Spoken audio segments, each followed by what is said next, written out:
Hello दोस्तों हमारी app Vishnu economics school के स्टोर में इकोनॉमिक्स और कॉमर्स सब्जेक्ट से रिलेटेड 250 से अधिक कोर्स हैं। तो दोस्तों अगर आप यूजी में हो या पीजी में हो या आप यूपीएससी की तैयारी कर रहे हो या आपके पास यूजीसी नेट है या आप पीजीटी की तैयारी कर रहे हो या किसी और कंपटीशन की तैयारी कर रहे हो जहां पर इकोनॉमिक्स और कॉमर्स सब्जेक्ट है, तो आपके लिए हमारे पास कोर्स है। तो दोस्तों हमारी ऐप जरूर डाउनलोड कर लीजिएगा, विष्णु इकोनॉमिक्स स्कूल। दोस्तों इस वीडियो के साथ हम एक नया टॉपिक स्टार्ट कर रहे हैं जिसका नाम है पूर्ण गठबंधन कार्टेल वाले अल्पाधिकार के अंतर्गत कीमत निर्धारण। तो इस पे हम दो वीडियो बनाने वाले हैं। पहली वीडियो में हम आपको बताएंगे केंद्रीकृत कार्टेल की स्थिति में कीमत और उत्पादन का निर्धारण किस तरीके से होता है, और दूसरी वाली वीडियो में हम आपको बताएंगे बाजार हिस्सेदारी कार्टेल में कीमत और उत्पादन का निर्धारण किस तरीके से होता है। बच्चों हमने इस पूरे के पूरे चैप्टर पर 19 वीडियो बनाई हुई है और इनमें से कई सारी वीडियो प्राइवेट है जो आपको हमारी ऐप विष्णु इकोनॉमिक्स स्कूल में ही मिलेंगी। इसके अलावा वहां पे आपको टेस्ट सीरीज और पीडीएफ नोट्स भी आपको मिलेंगे। तो बच्चों मैं आपको बता देता हूं कि अगर आप यूजी की तैयारी कर रहे हैं, पीजी की तैयारी कर रहे हैं, यूपीएससी इकोनॉमिक्स ऑप्शनल की तैयारी कर रहे हैं, इसके अलावा यूजीसी नेट की तैयारी कर रहे हैं, पीजीटी की तैयारी कर रहे हैं, तो काफी सारे कोर्सेज हैं जो हमने वहां पे बनाए हुए हैं जो आपको हमारी स्टोर विष्णु इकोनॉमिक्स स्कूल में मिल जाएंगे। तो चलिए स्टार्ट करते हैं। जो टॉपिक है हमारा वो है पूर्ण गठबंधन कार्टेल वाले अल्पाधिकार में कीमत निर्धारण। देखिए पूर्ण गठबंधन कार्टेल क्या होता है, पहले आपको वो समझना पड़ेगा। कार्टेल में एक तो कीमत नेतृत्व होता है, एक पूर्ण गठबंधन होता है। पूर्ण गठबंधन वाले में एक औपचारिक समझौता हो जाता है। देखिए औपचारिक समझौता का मतलब कोई रिटर्न एग्रीमेंट हो जाता है और इसके अंतर्गत वो क्या करते हैं, केंद्रीय संगठन को नियुक्त कर देते हैं। ठीक है, केंद्रीय संगठन का मतलब जैसे मान लीजिए 4 फर्में हैं तो 4 फर्मों में से एक एक प्रतिनिधि मिल गया जिसको हम बोल देते हैं केंद्रीय संगठन। और जितने भी फैसले होते हैं चाहे वो व्यक्तिगत फर्मों के लाभ के लिए नहीं होते, मतलब कोई भी फर्म व्यक्तिगत लाभ की भावना से काम नहीं करती बल्कि काम करती है ग्रुप के फायदे के लिए। तो इसके अंदर भी बच्चों 2 मॉडल है जो हमें करने हैं। एक तो है केंद्रीकृत कार्टेल यानी कि सेंट्रलाइज कार्टेल बोलते हैं। इसमें फर्म का उद्देश्य संयुक्त लाभ को अधिकतम करना है, ज्वाइंट प्रॉफिट मैक्सिमाइजेशन करना है। दूसरा है बाजार हिस्सेदारी कार्टेल यानी कि इसके अंतर्गत क्या होता है, कार्टेल का वो रूप नहीं होता, पूर्ण रूप नहीं होता ये। इसके अंतर्गत हम क्या करते हैं कि अपना अपना बाजार हिस्सा डिवाइड कर लेते हैं। तो पहले बच्चों हम बात करें इसके बारे में, हम अगली वीडियो में आपको डिटेल कराएंगे। फिलहाल हम बात करते हैं केंद्रीकृत कार्टेल यानी कि सेंट्रलाइज कार्टेल की।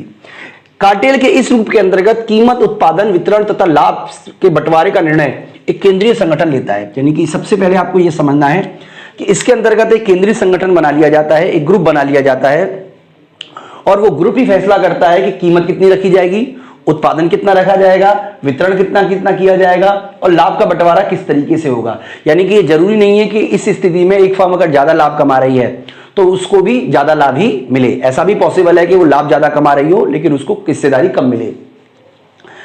तो बच्चों इसके अंतर्गत क्या होता है, देखिए सबसे पहले हम यहाँ पे एक लाइन समझ रहे हैं, उसके बाद हम डायग्राम समझेंगे और लास्ट में हम इस लाइन पे वापस आएंगे। केंद्रीकृत कार्टेल बहुप्लांट एकाधिकार की भांति काम करता है। तो बच्चों बहुप्लांट एकाधिकार पे हमने ऑलरेडी वीडियो बनाई हुई है, हालांकि वो वीडियो प्राइवेट है। फिलहाल मैं आपको बता देता हूं, बहुप्लांट एकाधिकार के अंतर्गत जो फर्म होती है वो क्या करती है कि उत्पादन के उस प्लांट पर ज्यादा उत्पादन करती है जहां पर उसकी सीमांत लागत कम हो और उस प्लांट पर कम उत्पादन करती है जहां पर उसकी सीमांत लागत ज्यादा हो। ये बेसिक फंडा है बहुप्लांट एकाधिकार का।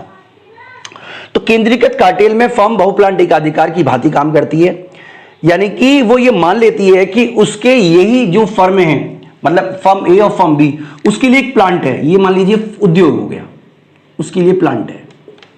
ठीक है, और केंद्रीय संगठन विभिन्न फर्मों का उत्पादन कोटा इस प्रकार निर्धारित करता है कि प्रत्येक फर्म की सीमांत लागत समान हो। यानी कि इस तरीके से कोटा डिसाइड किया जाएगा कि हर फर्म जो उत्पादन कर रही है उसकी सीमांत लागत क्या हो, बराबर हो।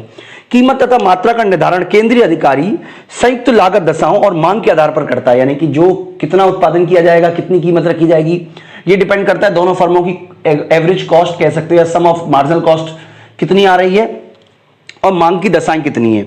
और लाभ का बंटवारा जो है वो पूर्व निर्धारित समझौते के आधार पर किया जाता है। तो ये बच्चों टॉपिक है जो मैं आपको समझाऊंगा।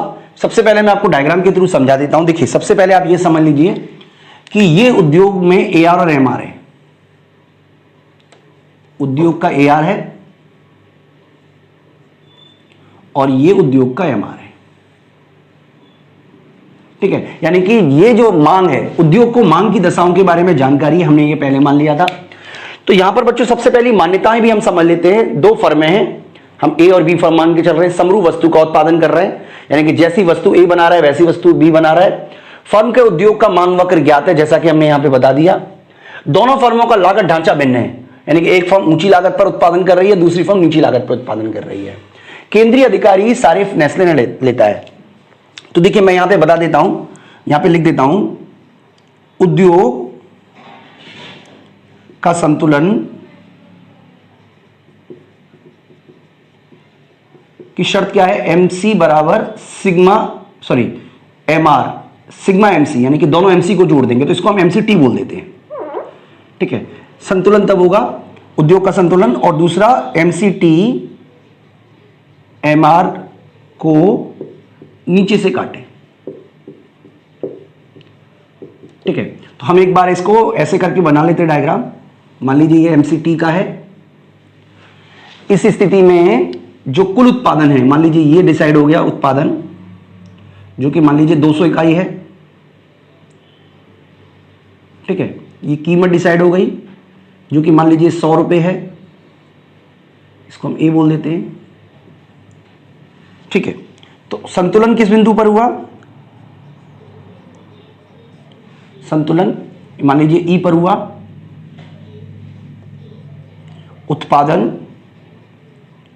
उत्पादन हुआ OQ पर, और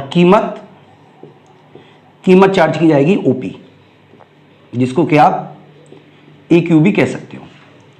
यानी कि दोनों ही उद्योगों के लिए समान कीमत होगी,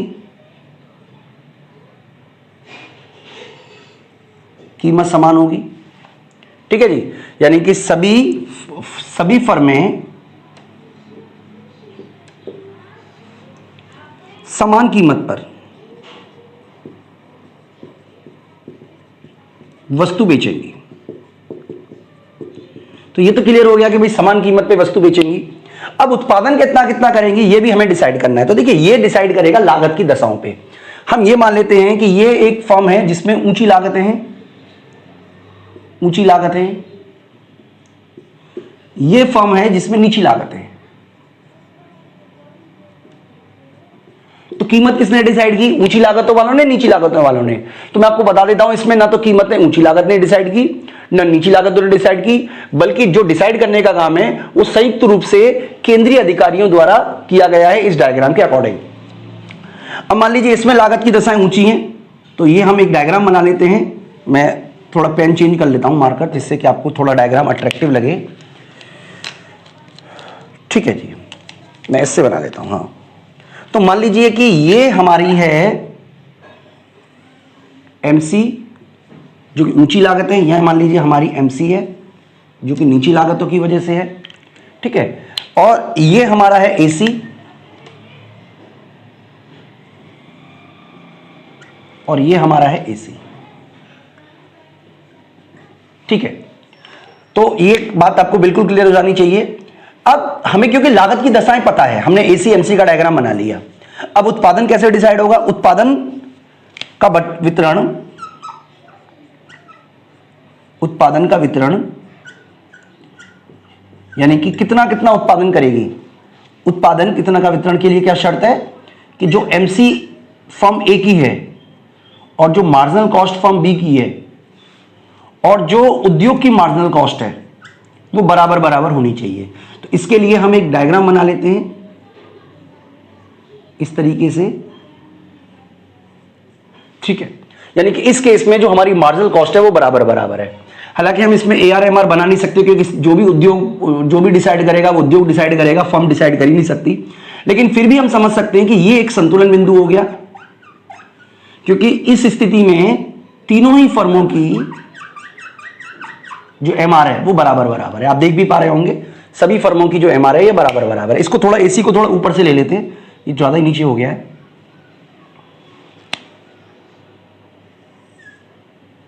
ठीक है जी, ओके जी।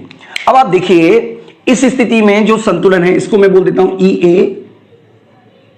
कितनी क्वांटिटी बनाएगी, ये क्वांटिटी बनाएगा QA, और कितना प्राइस चार्ज करेगा, प्राइस चार्ज तो समान करेगा। इसी तरीके से यहां पे ये कितनी क्वांटिटी बनाएगी, ये क्वांटिटी बनाएगी QB, यानी कि ज्यादा क्वांटिटी बना रही है, ये प्राइस चार्ज करेगा सेम। अब हम बात करते हैं बच्चों प्रॉफिट की, क्योंकि प्रॉफिट भी तो हमें दिखाना है। क्योंकि कॉस्ट है। तो देखिए इस स्थिति में ये जो है इसको नाम दे देते हैं डी, इसको नाम दे देते हैं एफ, ये हिस्सा प्रॉफिट का है एच। प्रॉफिट का क्यों है? क्योंकि एवरेज कॉस्ट से ये हमारी रेवेन्यू हो गई, ये हमारा, और ये हमारा टोटल प्रॉफिट है। ठीक है, इसी तरीके से मतलब उत्पादन का वितरण, यानी कि जो फर्म ए है, फर्म ए उत्पादन कितना करेगी? उत्पादन करेगी ओ क्यू ए। कीमत कितनी वसूलेगी? कीमत वसूलेगी जो ओपी। ठीक है, लागत कितनी है इसकी? औसत लागत की बात कर रहे हैं, औसत लागत। औसत लागत है हमारा एफ क्यू ए। ठीक है, इसको हम डी क्यू ए भी कह सकते हैं। ठीक है, तो इस स्थिति में लाभ कितना हो गया? लाभ का हिस्सा हमारा आएगा ये वाला, जिसको हम बोलेंगे पी एच डी और एफ। ये हिस्सा लाभ का हो गया फर्म ए का। फर्म बी की बात कर लेते हैं बच्चों। फर्म बी, फर्म बी कितना उत्पादन करेगी? फर्म उत्पादन करेगी ओ क्यू बी, इतना उत्पादन करेगी। ठीक है, कीमत इसको नाम दे देते हैं, इसको चलिए बोल देते हैं यू एक्स वाई जेड। ठीक है, और कीमत कितनी वसूल करेगी? कीमत तो ओपी ही वसूल करेगी, जो कि डिसाइड किया है, जो कि आप कह सकते हो ओ यू के बराबर है, जो कि आप कह सकते हो वाई क्यू बी के बराबर है, आप जो मर्जी कहो। ठीक है जी, इस स्थिति में लागत कितनी है? औसत लागत, average cost Z Q B के बराबर है। तो लाभ कितना हो गया? लाभ का हिस्सा देखिए ये वाला हो गया, ये सारा लाभ का हिस्सा हो गया। यानी कि लाभ कितना हो गया? लाभ हो गया वाई जेड एक्स यू, या यू एक्स वाई जेड, जो आप बोलना चाहो वो लिख दीजिएगा। ठीक है जी बच्चों, तो इस स्थिति में आप देखिए कि फर्म ए को लाभ ज्यादा हो रहा है और फर्म कम उत्पादन कर रही है, फर्म बी क्योंकि ऊंची लागतें हैं। फर्म बी को लाभ जो है वो ज्यादा हो रहा है क्योंकि नीची लागतें हैं। अब ऐसा नहीं है कि ये फर्म ए जिसको लाभ कम हो रहा है वो कम लाभ रखेगी। अच्छा, मैं आपको ये बताना था कि 200 इकाइयों में से मान लीजिए 120 इकाई ये उत्पादन कर रही है और 80 इकाई ये उत्पादन कर रही है। ठीक है, तो इसका मतलब बंटवारा इस तरीके से होगा कि जिसकी लागत कम है वो ज्यादा उत्पादन करेगी, जिसकी लागत ज्यादा है वो कम उत्पादन करेगी, और जिसकी लाभ है, अब मान लीजिए ये 100 रुपए का लाभ है और ये 200 रुपए का लाभ है मान लीजिए, तो ये लाभ क्या करेंगे? क्लब करेंगे, 300 रुपए का क्लब करेंगे लाभ को। और बंटवारा कैसे होगा? हो सकता है कि इसको 100 150 मिले, हो सकता है इसको 200 इसको 100 मिले, है ना, या हो सकता है 50 इसको और 150 इसको मिले। ये डिपेंड करता है कि जो केंद्रीय अधिकारी है, जो केंद्रीय निर्णय लेने वाले संगठन हैं, उन्होंने क्या पूर्व निर्धारित फैसला किया है। इसीलिए ये ज्यादातर बाजार में पाया नहीं जाता, क्योंकि इसमें लाभ की क्लबिंग करनी पड़ती है। ठीक है, तो लाभ की क्लबिंग करना कोई चाहेगा नहीं, इसलिए ज्यादातर हिस्सों में जब कार्टेल बनते हैं तो वो बाजार विभाजन कार्टेल बनते हैं, ये वाला कार्टेल ज्यादा बनता है। तो बच्चों इसमें क्या होता है कि जो केंद्रीय अधिकारी है, केंद्रीय संगठन है, वही डिसाइड करेगा कि कुल कितना उत्पादन होगा, वही डिसाइड करेगा कि कुल कितनी मात्रा ली जाएगी, वही डिसाइड करेगा कि दोनों फर्में कितना उत्पादन करेंगी उनकी लागत के आधार पर, और लाभ जो होगा उसको क्लब करने के बाद उसको बंटवारा कर लिया जाएगा। तो बच्चों ये है पूरा का पूरा मॉडल। हालांकि बच्चों इसकी कुछ आलोचनाएं भी हैं जो हम कर सकते हैं। सबसे पहली आलोचना है बाजार मांग का अनुमान लगाना कठिन है। तो जैसा कि यहाँ पे ये माना गया है कि बाजार मांग का अनुमान लगाया जा सकता है, ARMR पता है, ये पता करना बड़ा मुश्किल काम है। उद्योग में सीमांत लागत का अनुमान लगाना कठिन है, जैसा कि इन्होंने माना है कि उद्योग में सीमांत लागत जो है वो गिवन है, वो भी गलत है। तीसरा बच्चों, इस जितना कार्टेल को इन्होंने आसानी से समझा दिया गया है वैसा नहीं होता। कार्टेल की बातचीत और समझौता निर्धारित करने में बहुत सारा समय लगता है।